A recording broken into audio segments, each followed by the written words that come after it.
Olá, alunos e alunas de fenômenos eletromagnéticos. Bem-vindos à lição 2 da semana de Lei de Gauss. Nessa lição, vamos abordar a Lei de Gauss, como descrito na bibliografia desse slide. Vamos começar essa lição voltando à carga dentro de uma superfície. Então, a Lei de Gauss, como já mencionado na lição 1, ela descreve a relação entre o fluxo elétrico total através da superfície fechada e a carga delimitada pela superfície. Ótimo. Então, agora, indo em termos matemáticos, qual é o fluxo de campo elétrico nessa superfície? Então, o nosso φ vai ser a integral fechada na superfície do campo elétrico E vezes dA. Ótimo. Isso também já foi abordado na lição anterior. Mas vamos lembrar que a gente divide esse problema sempre em vários pequenos problemas. Então, cada componente do campo, na verdade, será só a componente normal da superfície. Como nós temos um caso de alta simetria, aqui que a gente está tratando de uma esfera, uma carga pontual no seu centro, basicamente, o campo elétrico sempre vai ser paralelo à normal da superfície. Então, por isso, o EN vai ser o próprio E, ok? Então, este N vai ser igual a E. Então, a gente fica com essa integral já sem as componentes vetoriais, porque aqui a gente já fez a normal, ela é paralela, a normal da superfície ela é paralela, então, ao campo elétrico, então a gente fica com essa integral. O campo elétrico ele vai ser constante em todos os pontos da minha esfera, porque eles são equidistantes dessa carga parcial ocidental. Então, a gente tira ele de dentro da integral, já que ele é uma constante. Assim, nos resta a integral de todos os elementos de área, que vai nos resultar na própria área. Então, a gente fica assim com essa integral do fluxo elétrico como o campo, módulo do campo, vezes a área. Ótimo. Então, com isso, a gente pode aplicar, então, o valor do campo. O campo é constante de Coulomb vezes a carga, dividido pela distância ao quadrado. E a área? A área da esfera é πr ao quadrado.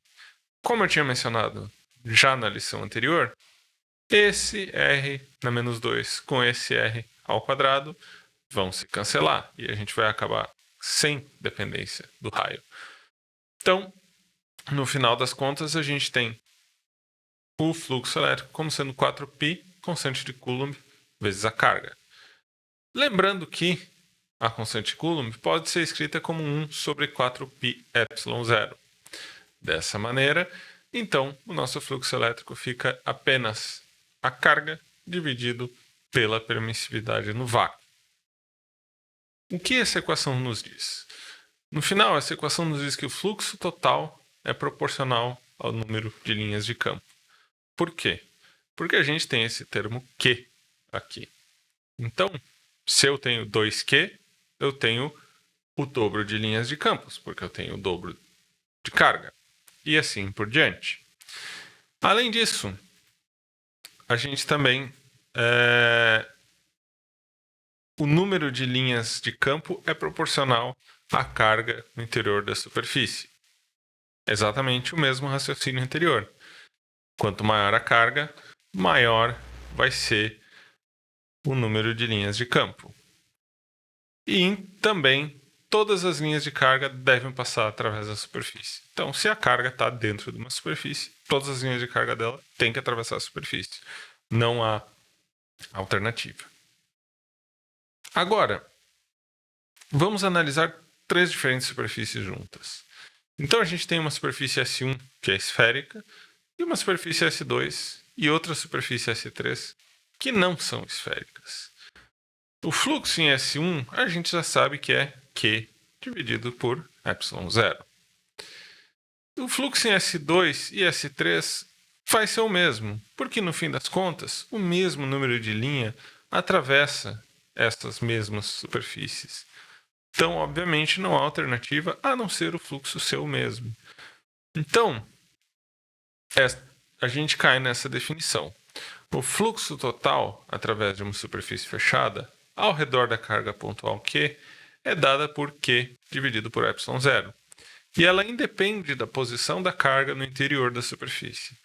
Então a gente começa resolvendo um problema com maior simetria, porque ele é simples de ser resolvido, mas no fim das contas, se a gente for analisar superfícies arbitrárias, elas vão ter que ter o mesmo fluxo. Então, no fim das contas, não é necessária essa simetria. Então a gente pode ter a carga em qualquer posição, simplesmente não vai alterar nada no problema.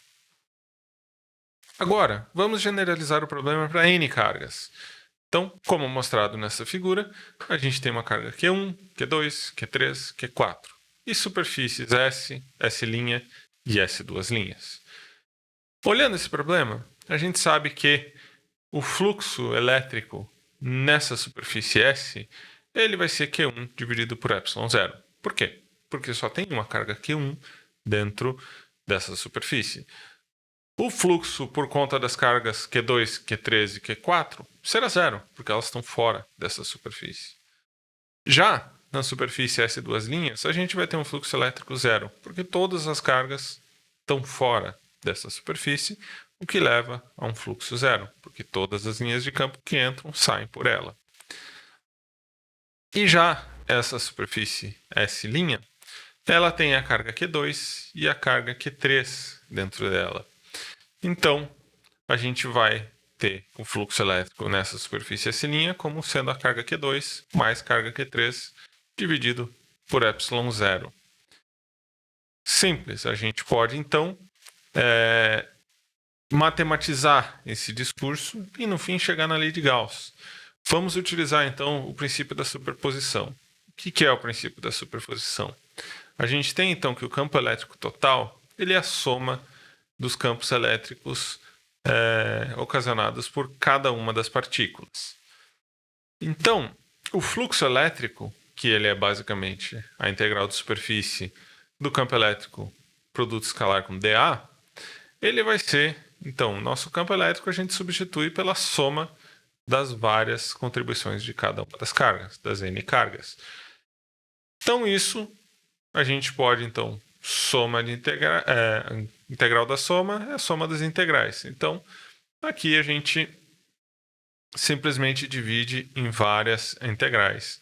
A integral de E1 vezes o dA, a integral de E2 vezes o dA, até o N vezes o dA. A gente, então, resolve cada uma das integrais separadamente. A gente tem Q1 sobre ε0, aí E2 vezes dA dá Q2 sobre ε0, Q3 sobre ε0, assim por diante até Qn sobre ε0.